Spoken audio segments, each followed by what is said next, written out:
मैं अपनी जगह पर किसी बुत की तरह साकित बैठा रहा। आप तो समझ गए होंगे कि मेरी ये हालत क्यों और किस वजह से थी। आयर जिस कातिल की तलाश में था वो इसके सामने सोफे पर बैठा कॉफ़ी पी रहा था। टीवी पर एक तीखी आंखों और मोटे होंठों वाली लड़की तामिल ज़ुबान में खबरें पढ़ रही थी। 3 मिनट की खबरें थी, ख़त्म हुई तो वो सर खुजाकर बोला, टीवी बंद कर दो बेटे। अभी तक मफरूर कातिल का कुछ पता नहीं चला। वो कॉफ़ी की चुस्कियाँ लेते हुए मुझसे बातें करने लगा। मैं ये मालूम करना चाहता था कि पुलिस ने मेरी गिरफ्तारी के लिए कहाँ कहाँ जाल फैला रखा है और इसका तरीक़ाकार क्या है। चुनाचा पहले तो मैंने ये कहकर तर्चना पुलिस की तारीफ़ की कि साहिब इस पुलिस की तो पंजाब में भी धूम है। फिर पूछा कि पुलिस किन किन मकामात पर कातिल को तलाश कर रही है। मौलिनी का बाप एक जिम्मेदार पुलिस अफसर था। इसने मुझे सिर्फ इतना ही बताया कि पुलिस ने कातिल की खोज में सैनमा वाले शॉपिंग सेंटर के इर्द गिर्द खसूसी टीम छोड़ रखी है। मैंने जानबूझकर सवाल किया कि पुलिस तो कातिल की शक्ल से वाकिफ़ ही नहीं है, फिर वो इसे कैसे गिरफ्तार करेगी। आयर ज़ेरे लब मुस्कुराया और काफ़ी की प्याली मेज़ पर रख दी। सफ़ेद बेदाग रुमाल से अपने होंठ पूछे और बोला, हमारी बड़ी गुल्लक है कि जब हमारा ऑफिसर कातिल को सैनमा की लॉबी में से गिरफ्तार करके बाहर ले जा रहा था तो इसके साथियों ने इसे देख लिया था और हमारे ऑफिसर ने खुफिया इशारे में इन्हें पुलिस को खबरदार करने के लिए भी कहा था। लेकिन बदकिस्मती से मकतूल ऑफिसर के साथी आम शहरी थे। वो बर वक्त पुलिस को फ़ोन की इतला न कर सके, वरना कातिल इसी सड़क पर गिरफ्तार हो जाता जहां इसने हमारे ऑफिसर को गोली मारी थी। मौलिनी भी इस केस में दिलचस्पी ले रही थी। अब मैं बात का मौजू बदलने की कोशिश करता तो मौलिनी कोई ना कोई सवाल कर देती। कमबख्त को शायद जासूसी नावल पढ़ने का बहुत शौक था। इसने अपने डैडी से पूछा, डैडी आपकी पुलिस ने ये कैसे नतीजा निकाला कि कातिल गैर मुल्की जासूस है। हमें यकीन है बेटी कि कातिल एक पाकिस्तानी जासूस था। अगरचे मकतूल ऑफिसर इस मिशन पर तर्चना पुलिस नहीं आया था, लेकिन इसकी तजर्बाकार नज़रों ने सैनमा में इस जासूस को पहचान लिया और फिर इसे पिस्तौल दिखाकर अपने आगे लगा लिया। लेकिन वो जासूस कोई ज़बरदस्त कमांडो है जो हमारे दलेर और तजर्बाकार सीक्रेट ऑफिसर को कत्ल करके फरार हो गया। बहरहाल कल या ज़्यादा से ज़्यादा परसों तक हम इसे पकड़ लेंगे। तर्चना पुलिस से बाहर जाने वाले तमाम रास्तों पर पुलिस के दस्ते तैनात हैं। कातिल का हुलिया उन्हें बता दिया गया है, वो हमसे बचकर नहीं निकल सकते। हुलिये के लफ्ज़ पर तो जैसे एक पल के लिए मेरी धड़कन ही बंद हो गई थी। अगर इस शख्स को मेरा हुलिया मालूम था तो इसे मुझ पर शक क्यों नहीं हो रहा था। क्या इसकी वजह यह थी कि ड्राइंग रूम में मदम रोशनी थी, या ये कि मौलिनी के पुलिस अफसर बाप की नज़र कमज़ोर थी, या ये कि वो अपने होने वाले दामाद के बारे में कभी तसव्वुर भी नहीं कर सकता था कि वो कोई जासूस भी हो सकता है। बहरहाल अभी तक इसने मुझे पहचाना नहीं था। अब तो मुझे वहाँ एक एक पल पूरे साल का महसूस हो रहा था। मैंने जल्दी से कॉफ़ी के 2 घूंट पिए और प्याली मेज़ पर रखकर इजाज़त चाहने ही वाला था कि फ़ोन की घंटी बज उठी। मिस्टर आयर ने तामिल ज़ुबान में फ़ोन पर किसी से बातचीत शुरू कर दी। मुझे सिर्फ एक ख़तरा था कि अगर वाकई कोई खुफिया पुलिस का आदमी मेरा पीछा कर रहा था तो इसने ज़रूर महकमे को फ़ोन कर दिया होगा कि कातिल फलां सड़क के बस स्टॉप से किसी लड़की की गाड़ी में बैठकर फरार हो गया है। और अगर इस वक्त महकमे का कोई ऑफिसर यही बात मौलिनी के बाप को फ़ोन पर बता रहा है तो वो जब फ़ोन बंद करके मौलिनी को यही बात बताएगा तो इसे फ़ौरन मालूम हो जाएगा कि बस स्टॉप से तो इसने मुझे अपनी गाड़ी में बिठाया था। इंतहाई आसाब शिकन घड़ी थी। मौलिनी के बाप ने बात ख़त्म करके रिसीवर रख दिया। मौलिनी ने अपनी बाप से अंग्रेज़ी में कहा, डैडी आप इस प्लाट को बेच दिए। बैंक से मज़ीद कर्जा लेकर मकान बनाया तो इसकी किस्तें नहीं उतार सकेंगे। मैंने सुकून का गहरा सांस लिया। ये हम सब की खुशकिस्मती थी कि फ़ोन पर मौलिनी का बाप किसी से अपने नए प्लाट पर मकान बनाने के बारे में बात कर रहा था। इसका मतलब था कि कोई शख्स मेरा ताक़ुब नहीं कर रहा था, ये महज मेरा ख्याल था। मैंने इजाज़त चाहिए तो मौलिनी के बाप ने पूछा, बेटा तुम वापस कब जा रहे हो।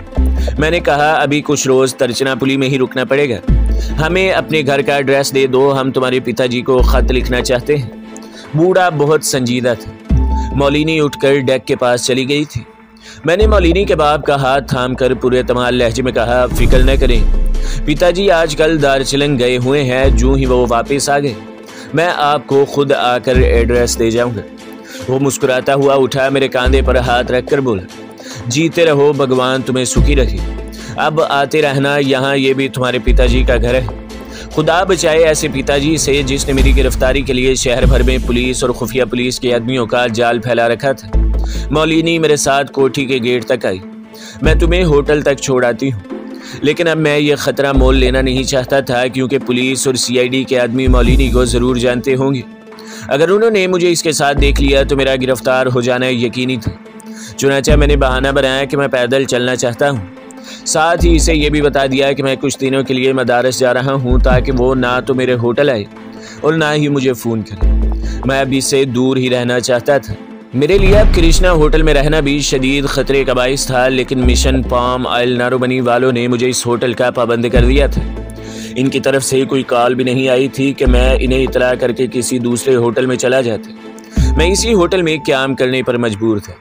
मैं मौलिनी को नमस्कार कहकर चल दिया।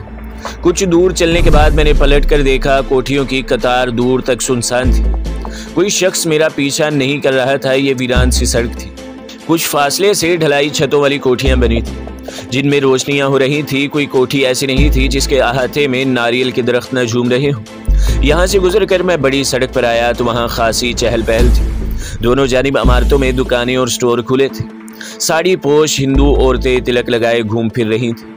मुझे मौलिनी के माथे पर लगा हुआ सुर्ख तिलक याद आ गया। ये तिलक इसकी सांवली पेशानी पर रात के वक्त शोले की साकिल लो की तरह लग रहा था। ये विष्णु तिलक था। जनूबी हिंद की विष्णु हिंदू औरतें गोल बिंदिया नहीं बल्कि शोले की तर्ज का सुर्ख तिलक लगाती हैं। जूं जूं होटल करीब आ रहा था, मेरी बेचैनी बढ़ती जा रही थी। मेरी रफ्तार भी आहिस्ता हो गई थी। होटल से कोई 50 कदम के फासले पर एक बस स्टॉप था। मैं इसकी ओट में हो गया। होटल के बाहर खामोशी थी। किसी वक्त कोई गाड़ी आकर दम भर को रुकती और सवारी उतार कर वापस चली जाती। 2-4 साड़ी पोश तामिल औरतें अपने बच्चों के साथ होटल की तरफ जा रही थी। वहां से गुजरी तो मैं इनके साथ हो लिया। मैंने इनके और अपने दरमियान इतना फासला रखा कि वो समझे मैं इनके साथ नहीं हूँ, और दूर से देखने वाला ये समझे कि मैं इनके साथ हूँ। ये औरतें तेलुगु जुबान में बातें करती होटल में किसी से मिलने जा रही थी। होटल के दरवाजे से गुजरकर सीढ़ियां चढ़ता अपने कमरे में पहुंच गया। मैंने मजीद 2 दिन कमरे में बंद पड़े रहने का प्रोग्राम बना लिया था। अगले रोज दोपहर के बाद कमरे की घंटी बजी। मैंने उठकर दरवाज़ा खोला तो सामने वही धोती पोश सांवला दुबला पतला खुफिया मिशन का आदमी खड़ा मुस्कुरा रहा था। इसके हाथ में एक थैला था। कांधे से छतरी लटक रही थी। इसने नमस्कार कहा और मजीद कोई बात कहे बगैर जीप से एक नीला लिफाफा निकाल कर मेरे हवाले किया और खामोशी से वापस चला गया। मैंने दरवाज़ा बंद करके लिफाफा चौक किया। अंदर से एक जर्द कागज़ निकला जिस पर अंग्रेजी में चंद हरूफ टाइप किए हुए थे। कर्नल नारोबनी आज शाम 5 बजे ग्रीन पार्क के गेट पर पहुंच जाना। पाम ऑयल नारोबनी। मैंने खुदा का शुक्र अदा किया कि इस होटल से तो निजात मिलने वाली थी। इस खत से जाहिर था कि मुझे इसी नकाब पोश फौजी के पास अंडरग्राउंड ले जाया जाएगा। ठीक 5 बजे मैं टैक्सी लेकर ग्रीन पार्क के गेट पर पहुंच गया। गेट से कुछ दूर स्याह रंग की एक फौजी जीप खड़ी थी। मुझे गेट पर खड़े देखकर जीप रेंगती हुई मेरे पास आकर रुक गई। इसको वही सांवला धोतीपोश आदमी चला रहा था। मैं जीप में बैठ गया। जीप थोड़ी देर बाद पूरी रफ्तार से शहर की कुशादा सड़कों पर उड़ी जा रही थी। आखिर जीप इस मुकाम पर पहुंच गई जहां पाम के दरख्तों के दरमियान एक छोटी सड़क निकलती थी। पहले की तरह यहाँ मेरी आंखों पर पट्टी बांधी गई थी। कुछ दूर जाकर जीप ने चंद चक्कर लगाए, फिर एक तरफ रवाना हो गई। जीप एक जेरे जमीन सुरंग में दाखिल होती महसूस हुई। जीप रुक गई तो मेरी आंखों से पट्टी उतार कर स्याह नकाब पहना दिया गया। अब हम पैदल ही नीम रोशन अंडरग्राउंड राहदारी में चल रहे थे। हम एक कमरे में दाखिल हो गए। मेरा गाइड मुझे छोड़कर चला गया। ये वही छोटा सा कमरा था जिसके वस्त में एक बेजुई मेज बिछी हुई थी। मैं कुर्सी पर बैठा ही था कि दरवाज़ा खुला और वही भारी भरकम फौजी वर्दी वाला आदमी अंदर आ गया। इसका चेहरा इसी तरह नकाब में ढका हुआ था। मैं एहतरामन उठ खड़ा हुआ। इसने हाथ के इशारे से मुझे बैठने को कहा। इसके हाथ में एक स्याह ब्रीफकेस था। कुर्सी पर बैठते ही इसने ब्रीफकेस से एक चिपटा सा चोबी बक्स निकाला, इसे मेज पर रखा और तेज चमकीली नजरें मेरे चेहरे पर गाड़ते हुए आहिस्ता से अंग्रेजी जुबान में बोली। कर्नल नारोबनी, हमारा मिशन चूंकि बहुत इमरजेंसी का है, इसलिए हमने लेबॉर्ट्री में दिन रात काम करके V2 की इतनी गोलियां तैयार करवा ली हैं जो पाकिस्तान में तुम्हारे इस मिशन के लिए नागुज़ीर है। इसने बक्स का ढकना उठाया। इसमें से माचिस जितनी बड़ी एक डिबिया निकाली। इसमें 5 V2 गोलियां हैं। ये गोलियां तुम्हें जिन लीडरों को खिलानी है इनके नाम नोट कर। इसने मुझे पाकिस्तान की कुछ अहम सियासी शख्सियात के नाम बताए जो मैंने नोट कर ली। फिर V2 गोलियों वाली डिबिया मेरे हवाले कर दी। इन गोलियों का कोई रंग और जायका नहीं है। तुम आसानी से किसी भी मशरूब में घोल कर इन्हें पिला सकते हो। कोड बुक और ख़ास किस्म का ट्रांसमीटर तुम्हें दिल्ली में हमारा आदमी दे देगा। मैं तुम्हें अब एक बेहद अहम हथियार दे रहा हूँ जो न सिर्फ मुश्किल वक्त में तुम्हारी हिफाजत करेगा बल्कि दुश्मन को इस तरीके से हलाक करेगा कि दुनिया का बड़े से बड़ा डॉक्टर भी लाश का पोस्टमार्टम करके ये मालूम नहीं कर सकेगा कि इस शख्स को जहर से मारा गया है। इसने नीले रंग के कागज में लिपटा हुआ सिगरेट के साइज का एक निस्वारी सिगार निकाल कर दिया और बोला, बज़ाहिर ये एक मामूली सिगार है मगर इसका पिछला निसफ हिस्सा साइनाइड से भरा हुआ है। ये दुनिया का सबसे मोहलिक जहर है। इस सिगार के वश में एक पिन पॉइंट है। बवक्ते ज़रूरत तुम इस सिगार को अपने मुंह में दबाकर चाहे सुलगाओ, चाहे हाथ में रहने दो, लेकिन उसका रुख दुश्मन के किसी भी हिस्से की तरफ कर दो और फिर वस्त में थोड़ा सा दबाव डाल दो। सिगार से एक नजर न आने वाली फुआर निकलकर दुश्मन के जिस्म से टकराएगी। इसके जिस्म पर फालिज गिरेगा और वो वहीं मर जाएगा। इसमें जो सियाल भरा हुआ है वो 100 आदमियों को मारने के लिए काफ़ी है। इसके बाद तुम्हें दूसरा सिगार दे दिया जाएगा। मैंने वो सिगार भी V2 काया पलट गोलियों की चिपटी डिबिया के साथ ही जेब में रख लिया। मैंने इससे पूछा कि मुझे कब दिल्ली रवाना होना है ताकि मुझे वहाँ से पाकिस्तान स्मगल किया जा सके। तो वो बोला, जो आदमी तुम्हें दिल्ली हेडक्वार्टर तक पहुँचाने का चार्ज देगा वो खटमंडो से 10 रोज़ बाद तरचनापुली पहुँचेगा। मैंने कहा कि मुझे कृष्णा होटल तब्दील करने की इजाज़त दी जाए क्योंकि इस होटल के बिस्तरों और सोफ़ों में खटमल बहुत है। लेकिन इसने ब्रीफ केस बंद करते हुए जज्बात से आरी लहजे में कहा, तुम्हें होटल बदलने की इजाज़त नहीं, बस मज़ीद 10 रोज़ गुजारा करो। ये कहकर वो कमरे से चला गया। इसके जाते ही धोती पोश मदारसी एजेंट अंदर आया और मुझे इशारे से अपने साथ चलने के लिए कहा। इसने मुझे एहतियाती तदाबीर इख्तियार करने के बाद वापस पहुंचा दिया। कृष्णा होटल की मुसीबत वैसी की वैसी मेरे सर पर खड़ी थी। मजबूर था, क्या कर सकता था। मैंने इसी होटल का रुख इख्तियार किया। एक दिन और एक रात मैं होटल में वहीं पड़ा रहा। दोपहर के खाने के बाद बूंदाबांदी शुरू हो गई। ठंडी हवाओं में नारियल के दरख्त झूमने लगे। मौसम बेहद खुशगवार हो गया। जनूबी हिंद की बारिश में ख़ास किस्म की रोमानवी सहर अंगेजी थी। हवा में नारियल, रजनीगंधा और सीताकली के फूलों की धीमी धीमी महक रची हुई थी। ख्यालात पलट V2 गोलियों वाला पैकेट अपनी नोटबुक के साथ मैंने कमरे के खुफिया जगह में छुपा दिया था। अलबत्ता जहरीला सिगार जेब में ही रखा था। मुझे यहाँ भी किसी वक्त इसकी ज़रूरत पड़ सकती थी। मौसम ने मुझे बेख्तियार कर दी। जी चाहा कि किसी बाग में जाकर चहलकदमी करूं। 48 घंटों से कमरे में बंद था। मैंने छतरी उठाई, कमरा लॉक किया और होटल से निकलकर फुटपाथ पर चलने लगा। मैंने छतरी इस तरह थाम रखी थी कि किसी को मेरा चेहरा नजर ना आ सके। सड़क पर एक खाली टैक्सी गुजरी तो मैंने हाथ देकर इसे रोक लिया और ड्राइवर से अरोशी टेम्पल की तरफ चलने को कहा। ये दरगाह अरोशी देवी का मंदिर था और शहर से बाहर एक पुरफिजा मुकाम पर झील के किनारे वाक़ था। मुझे अरोशी देवी के मंदिर से कोई सरोकार नहीं था, लिहाजा मैं झील के किनारे बाग के गेट पर उतर गया। बूंदाबांदी इसी तरह हो रही थी। मैं छतरी तान कर बाग में दाखिल होने ही लगा था कि एक गाड़ी मेरे बिल्कुल करीब आकर रुक गई और फिर मौलिनी आयर की आवाज़ आई, मिस्टर तिवाड़ी, आप रामेश्वरम से कब वापस है? आओ मंदिर में फूल चढ़ाऊं, फिर इकट्ठे झील की सैर करेंगे। मैंने इर्द गिर्द एक गहरी निगाह डाली। बूंदाबांदी में कम लोग दिखाई दे रहे थे। मैंने 1-2 बार इनकार भी किया मगर मौलिनी ने ज़बरदस्ती गाड़ी में बिठा लिया। अरे आप अरोशी देवी को फूल नहीं चढ़ाएंगे? पंजाब के हिंदू तो हर साल यहाँ दर्शन करने आते हैं। वो गाड़ी को एक तरफ से घुमाकर मंदिर के अहाते में ले गई। अरोशी देवी का मंदिर छोटे से टीले पर बना हुआ था। ऊपर पत्थर की सीढ़ियाँ जाती थी। तामल और मदारसी औरतें सामरगी में दीप ऊदलो बांध रखे पूजा के लिए ऊपर जा रही थी। सीढ़ियों के शुरू में ही फूलों की दुकान थी। मैंने भी मौलिनी के साथ कुछ फूल खरीदे और हम सीढ़ियाँ चढ़कर मंदिर में पहुंच गए। अरोशी देवी का बुत एक दीवार में नस्ब था। इसकी आंखें फटी फटी सी थी और इसके एक हाथ में तलवार और दूसरे हाथ में कटा हुआ इंसानी सर था। अरोशी देवी एक शेर पर सवार दिखाई गई थी। मौलिनी ने फूल देवी के चरणों में रखे मोटी तोंद वाला मेहनत से प्रसाद लिया। इसे 10 रुपए का नोट दी। मैंने भी ऐसा ही किया। जब वापिस आने लगे तो मौलिनी ने कहा, देखो मेरे साथ इस कोठरी तक चलो। वहाँ एक बड़ा जट्टाधारी ज्योतिषी रहता है। मैं इससे अपनी किस्मत का हाल मालूम करूँगी। मौलिनी मेरी तरफ देखकर मुस्कुरा रही थी। वो ज्योतिषी से शायद मेरे साथ अपनी शादी की बात कुछ पूछना चाहती थी। मैंने कोई एतराज़ न किया और इसके साथ ज्योतिषी की कोठरी में आ गया। कोठरी में दिन के वक्त भी बल्ब जल रहा था। हिरन की छाल पर एक सुरख आंखों, फूले हुए पेट और लंबे बालों वाला काला कलोटा ज्योतिषी बैठा माला जप रहा था। इसके पास ही करमंडल और खड़ाओं पड़ी थी। मौलिनी और मैंने ज्योतिषी बाबा को प्रणाम किया। मौलिनी ने 50 रुपए का नोट निकालकर ज्योति के कदमों में रख दिया और तमिल जुबान में कुछ कहा। ज्योति ने अपने फूलदार थैले में से हाथी दांत की चौकोर डिबिया और एक सिलहट निकालकर सामने रख ली। फिर मौलिनी से 2-4 बातें की। इसके बाद ज्योति स्लेट पर मौलिनी का जायचा बनाने लगे। जायचा बनाने के बाद इसने मौलिनी से बातें शुरू कर दी। वो तमिल जुबान में बातें कर रहा था।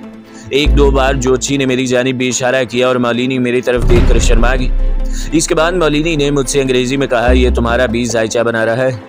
जानते हो ये हमारे ब्याह के बारे में क्या कह रहा है? अगर तुम चाहो तो ब्याह हो सकता है। तुम्हारा क्या ख्याल है तिवाड़ी? मेरा वही ख्याल है जो तुम्हारा है, मैंने हंस कर कहा। मौलिनी बेहद खुश हुई और तमिल में ज्योति से कुछ कहा। ज्योति स्लेट पर मेरा जायचा बनाते हुए जरा सा मुस्कुरा दिया। जायचा बनाने से पहले इसने मुझसे अंग्रेजी में मेरी तारीख पैदाइश पूछी थी। मेरे मुंह से दुरुस्त तारीख पैदाइश निकल गई, हालांकि मैं इसे गलत भी बता सकता था। फिर सोचा जायचा बनाकर ये क्या करेगा, लेकिन मुझे ये मालूम नहीं था कि जनूबी हिंद के ये साधु ज्योति जब किसी का जायचा बनाते हैं तो इस आदमी का माजी हाल और मुस्तकबिल जायचे पर बेनकाब हो जाता है। ज्योति स्लेट पर मेरे जायचे को गौर से देख रहा था। एक बार इसने थैले में से ज्योतिष की कोई किताब भी निकाल कर देखी।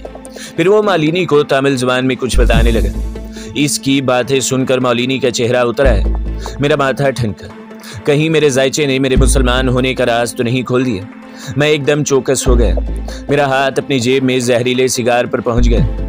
मैंने इस्तफसार किया तो ज्योति एक गहरी सांस लेकर बोला, मिस्टर, मुझे तुम्हारे जायचे में मौलिनी के साथ शादी नजर नहीं आती। तुम्हारी जन्म कुंडली तुम्हें मौलिनी से हजारों वरन की दूरी पर दिखा रही है। मेरी जान में जान आई, गोया ज्योति को मेरे मुसलमान होने का पता नहीं चला था। मैंने जेब से हाथ निकाल लिया और मौलिनी से कहा, मैं इन बातों पर यकीन नहीं रखता। आओ झील की सैर करते हैं। मौलिनी खामोशी से उठकर मेरे साथ बाहर आ गई। वो बहुत उदास थी। इस पर ज्योति की बातों ने गहरा असर किया था। मुझे मौलिनी को तसल्ली देने की जरूरत तो नहीं थी, फिर भी इसका दिल रखने के लिए बोलता रहा, मगर इस पर शदीद मायूसी तारी थी। ज्योति ने कहा है कि हमारा ब्याह कभी नहीं हो सकता। तिवाड़ी, अगर ऐसा हुआ तो मैं खुदकुशी कर लूंगी। मैंने इसका हाथ थाम लिया। तुम एक मॉडर्न लड़की होकर भी इस किस्म की दकियानूसी बातों पर यकीन रखती हो। हटाओ इन बातों को। मैं तुमसे और सिर्फ तुमसे ही शादी करूंगा। कुछ देर हम झील के किनारे वाले बाग में घूमते रहे। मौलिनी की आंखों में बार बार आंसू आ रहे थे। मैं अब इस मुसीबत से पीछा छुड़ाना चाहता था। बड़ी मुश्किल से इसे गाड़ी में बिठाकर इसके घर की तरफ रवाना किया और खुद एक फर्म के मैनेजर से मिलने का बहाना बनाकर दूसरी तरफ चल दिया। बूंदाबांदी रुक गई थी। मौसम खुशगवार था। ठंडी ठंडी खुशबूदार हवा चल रही थी। फुटपाथ पर नारियल बिक रहे थे। मंदिर के अकब में आकर मैंने टैक्सी ली और वापस अपने होटल में आ गया। होटल में दाखिल होते वक्त मैं बार बार इस तरफ मुंह खोल खोल कर जमाइयाँ ले रहा था कि कोई मेरी असल शक्ल ना पहचान सके। अगले रोज एक बड़ी बदकिस्मती की बात होगी। मैंने जो कुछ किया मैं वो करना नहीं चाहता था, लेकिन अपने मिशन की खातिर मुझे ऐसा करना ही पड़ा।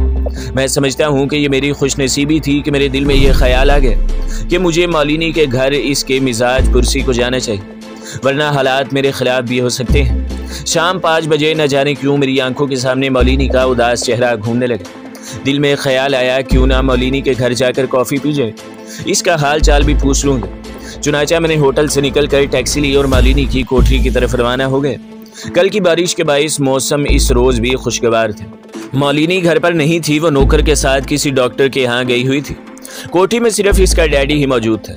जब इसने मेरे लिए ड्राइंग रूम का दरवाज़ा खोला तो मुझे सामने अचानक देखकर एक पल के लिए वही साकत सा हो गया। मेरी छठी हिस्स बेदार हो गई। एक अजीब सी तब्दीली मैंने देखी थी। फिर मुस्कुराते हुए मेरा हाथ थामा और मुझे सोफे तक ले गया। खिलाफे मामूल इसने शाम के वक्त भी वर्दी पहन रखी थी और लगता था कि वो कहीं जा रहा है। पिस्तौल इसकी पेटी के साथ लटक रहा था। अगर आप जा रहे हैं तो मैं फिर आ जाऊंगा। मैं मौलिनी से मिलने आया था, मैंने कहा और ज़रा सा मुस्कुराया और बोला, अरे मिस्टर तिवाड़ी, तुम बैठो ना। ये तो अच्छा हुआ कि तुम खुद आ गए। मैं तुम्हारी तरफ जाने वाला था। मेरा माथा ठनका इससे पहले कि मैं इससे पूछता कि वो मेरी तरफ किस खुशी से जा रहा था। वो खुद ही बोला, दरअसल मौलिनी की तबीयत ठीक नहीं थी। मैं चाहता था कि तुम्हें इतला कर दूं ताकि तुम भी डॉक्टर के पास ले जाओ। पहले सोचा फ़ोन कर दूं, फिर ख्याल आया कि इसी बहाने तुम्हारा होटल भी देख लूँगा। साफ लग रहा था कि वो झूठ बोल रहा है। जिस होटल में मेरा क़याम था जाहिर है वो इसने कई बार देखा होगा। मैं चौकस हो गया और मेरा हाथ जेब में रिंग है। बेटे, मेरी एक ही बेटी है। मैं इसे हमेशा सुखी देखना चाहता हूँ।